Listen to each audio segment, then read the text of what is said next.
Magandang araw kay Ma'am Rina. Ma'am Rina, ito na po yung sewing machine natin, ma'am. Okay, so meron po akong papel dito, ma'am. Dito nyo ako, ma'am, ikukontak sa papel na to, ma'am. Pag meron po kayong concern sa sewing machine na ito. Okay po, ma'am. So, TikTok, Facebook page, at saka YouTube. Lahat po yan, baka pwede po kayo makahingi ng follow at saka subscribe. Then, paki-unbox po to, ma'am, pag natanggap nyo ito sa sewing machine natin, ma'am. Okay, so ito po, ma'am, yung wire natin, ma'am. Itatabi ko lang muna to, ma'am. Ito po yung wire natin, ma'am. At ito pong wire natin is dito po natin yan isasaksak muna sa gilid. Ayan po siya, ma'am. Okay. At itong ano natin, pinakasaksakan niya po, ma'am. Dito po yan sa transformer po, ma'am. Ito. Dito po natin yan, ma'am, isasaksak. Ayan. At itong wire natin na para sa transformer, ito siya, diretso po yan sa outlet natin, ma'am. Okay? So, yan. Huwag po natin i-directa itong sewing machine natin, ma'am. Ayan. So, makikita nyo po siya, pag naisaksak natin siya is magkakaroon po siya ng power on at saka power off. So, ganun lang po siya, ma'am, kadaling gamitin. Ayan po siya, ma'am. Unang-unang gagawin natin, ma'am, kung tayo po ay maglalagay ng sinulid sa ilalim. So, ito po yung lagayan natin ng sinulid, ma'am. Ayan po siya. Okay. Tapos, ito, pupunduan po natin yan kasi wala na po siyang laman. So, ganito po yung gagawin natin, ma'am. Ilalagay muna natin dito siya, ma'am. Ayan. Then, itong sinulid natin, itatali natin dito, ma'am. Ayan. Okay. So, itatali natin siya dyan. Okay po, ma'am. So, ito na po siya, ma'am. Tayo po ay magre-refill ng sinolid. So, ayan, tinali ko po dyan. At huwag nyo po yan kakalimutan, ma'am. Palagi nyo po yan tatandaan pag kayo po ay magpupundo ng sinolid. At pipindutin nyo po yung button start natin. So, ayan. So, dyan po tayo magpupundo ng sinolid po, ma'am. Para makita nyo po siya, ma'am. Ayan. So, napakadali lang po yan, ma'am. Okay? Once napuno na po siya, tsaka loaded na po yung ano natin. So, gagawin nyo po is i-stop na po siya, ma'am. Ayan. Okay, so stop natin siya. Then, tatanggalin natin yan, ma'am. Ayan, ganyan lang po siya, ma'am. Then, susunod natin dyan, tayo po ay maglalagay ng sinulid dito. So, meron pong itikita dyan, tsaka indicator. At ilalagay nyo po dyan yung ating sewing bobbing. Ayan, ganyan lang po siya, ma'am. Okay? So, napakadali lang po yan, ma'am. Ilagay. Tapos, kung gusto nyo po maglagay ng sinulid sa itaas, so meron po tayong lagayan dito. So minsan ako ang ginagamit ko, itong stick natin, ilalagay natin dito. At ito, ilalagay natin dyan. Para nakatayo po siya, ma'am. Tapos, isasabit natin dito yan, ma'am. Ayan. So, titingnan nyo lang po siya, ma'am. Dire-diretso po siya. At dapat maipit po dito at nakataas po yung pressure foot. Bakit nakataas? Para bumuka po yung tension. So, ganyan po.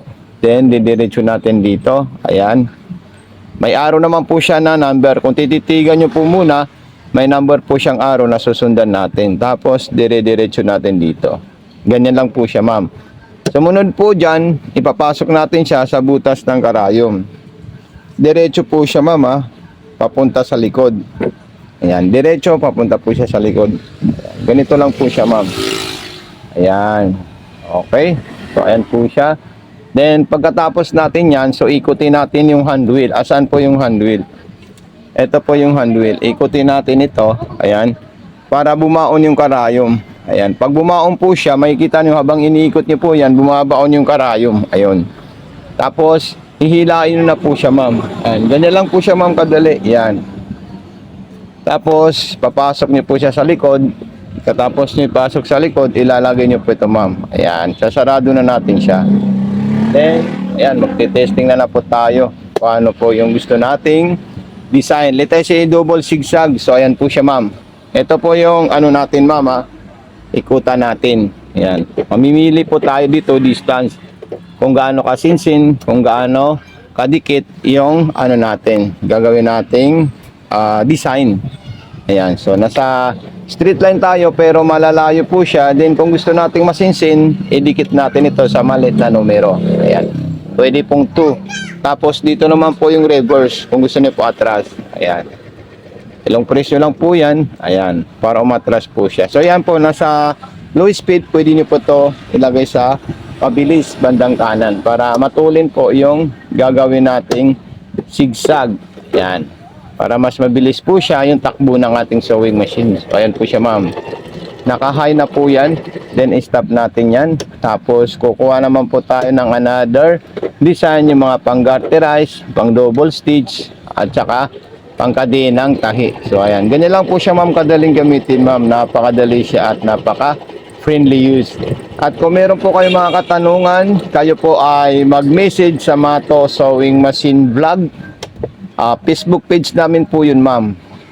So napaka-easy po siya gamitin. Ayan. Then kuha naman po tayo ng pang-aging. Ayan. Ang pang-aging niya is yung number 8. So napakaganda po yung pang-aging niya at napaka-perfect po siya ma'am Rina. Ayan. Ma'am Rina ay online ate ang kaniyang food name sa TikTok. So stop natin siya ma'am. Okay. So ayan, napaka-perfect po ng gawa ng ating sewing machine. Pailalim at paibabaw. So ayan po siya ma'am. So ito ilalagay ko po dito yan ma'am. Okay. Then gaganito lang po siya. Then pag tatayo niyo yung sinolid, ilagay niyo lang po ito ma'am. Okay. Ito po siya pag nakatayo yung sinolid, ilagay niyo lang po siya diyan ma'am. Okay, tapos nakahiga. So ito na po siya ma'am. Ayan, so mag-message lang po kayo dito sa ating fully account natin sa social media po ma'am. So ayan, so maraming salamat kay ma'am.